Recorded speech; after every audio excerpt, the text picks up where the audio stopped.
How big is the team at Transaction Square? We are around now 378, Okay. 400. Yeah. Okay. And you said 550. 550. 550, I don't know. Yeah.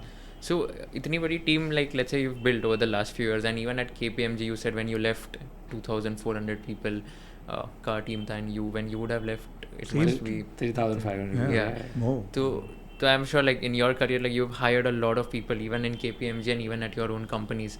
So what I want to ask is, क्या specific set of questions आप पूछते हो whenever you hire, let's say, I want from a both perspective, like even if you hire a junior person when, let's say, you were at a previous organization, or even in your own companies when you hire a senior person, what are some type of questions you would ask them, and क्या answer expect करते हो? What is a good answer? What is a bad answer? Can you give some examples here?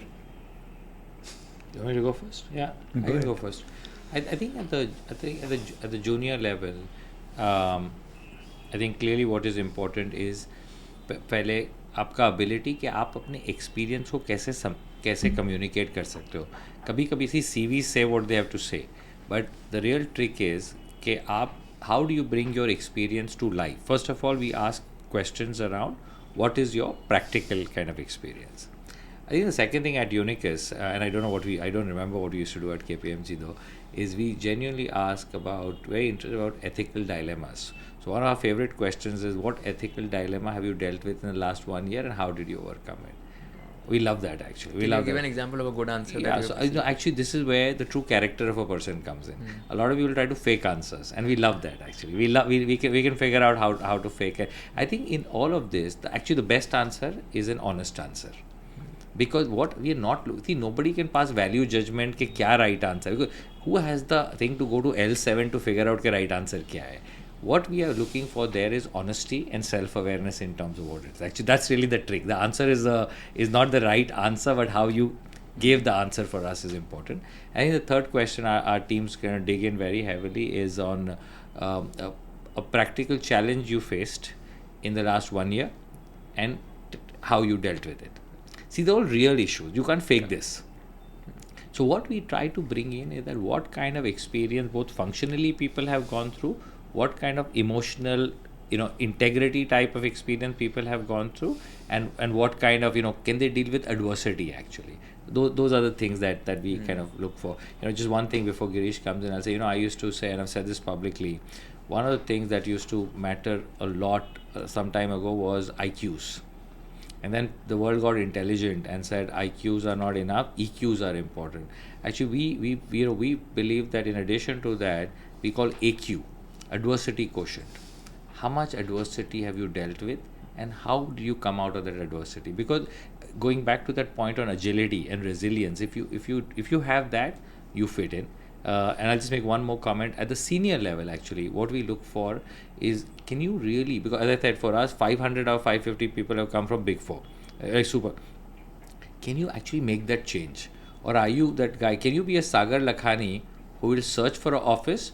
Or are you somebody who's looking for somebody who will find you an office? We don't want the second guy, actually. Yeah. Particularly, we don't want him in a new place where we're starting. We want somebody to go and do all of this for us, actually. So you wouldn't prefer someone who delegates a lot, is that? Yeah, I think it depends on what we tell. So my leader in Saudi Arabia is a super senior guy from Ernst & Young, Saad Al Katlan. Okay, I had a discussion with him yesterday.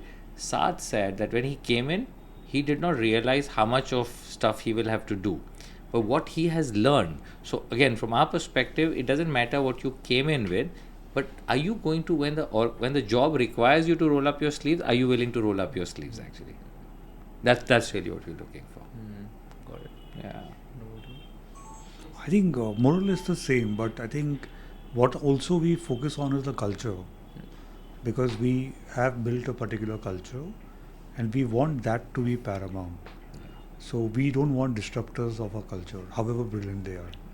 So our culture is empathy, our culture is growing together, our culture is day one startup, like it's your firm, you will take care of your clients, client first, integrity, honesty.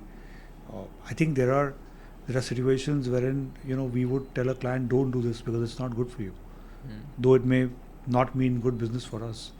So paramount to all this is those cultural aspects. We don't want to compromise for anything.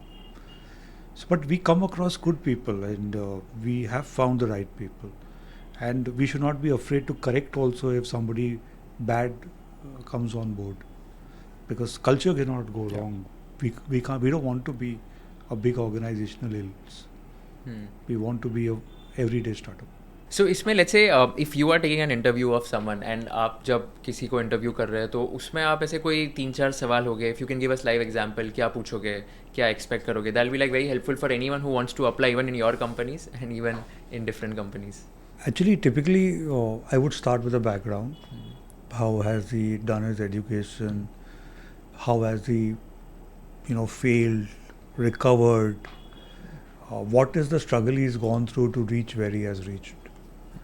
Then I would also understand the family background. According to me, the family background plays a very important role in the way the person is culturally groomed. Then, of course, on the skill part of it, you would always test him for his skills. How much does he know, and is he updated? Does he understand the new technologies, understand the new stuff?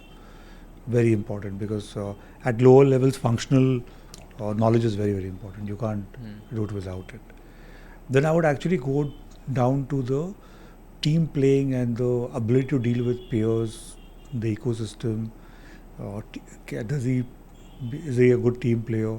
Especially if he's coming as a manager, as to what are the kind of teams he's led, what are his experiences, and we don't want people who can't groom people, because our business is all about, as you move up, you keep grooming people, you pass on your knowledge. And then I would go to ethics, integrity. Some people just too eager on stock markets make me nervous. Some people who make quick money also make me nervous, means there could be something wrong happening. Really, and search for those threads where I, bounce off my values, which is team play, culture, helping others, working together, and then at the end of it come to a longevity stuff also. People who say, oh, I'm rushed because I have 3 Big 4 offers. We don't want them. Because he will go away one day. So what's the point? So people who really want to join us and who actually want to do this path. And not just as a first job and not just hopping onto something. Yeah. So I would be okay if out of 100 people we recruit only 10. No problem. But we are selective about it. And I would say on LinkedIn, Jamil, I don't know how it's with you, I would at least get 8 to 10 leads, CVs a day. A day? Yeah. We have spent not a single rupee in hiring people. Yeah. Okay. We've not hired any consultant to hire people across geographies. And Jamil, you're right. I mean, when I think, all our offices started because we got the right person there. So we have not had a strategy that, okay, our next office is here. We got the right person, we trusted him, we built around him. So, and we've not spent a single rupee on any person hired in our office. Very impressive, yeah. Not a single rupee. And now also the flow is as much as we want to take. Yeah, I would just say on talent, I think again, the amount of pull we are getting is crazy actually. And I think one thing that I'd like to build on what Girish said, what makes us very nervous is this whole job hopping business actually. And I'll tell you, very funny, I was interviewing for a CFO, and this guy tells me he's changed 7 jobs. And then the funny part is he tells me, he said, now I want to settle down for the next 3 years before I do something. I said, dude, like, so I think I just want to, from my perspective, nobody expects, unlike the past, we did 20 plus years. I don't think that's game. But honestly, if we don't get that feeling, why would we invest in somebody? And if our culture, unlike a factory tries to take people, get the output out of them and move on. If what Girish is doing, we are doing, is actually about grooming talent, why would we groom somebody for 3 years and then lose them to someone else actually? So that longevity point, very important point.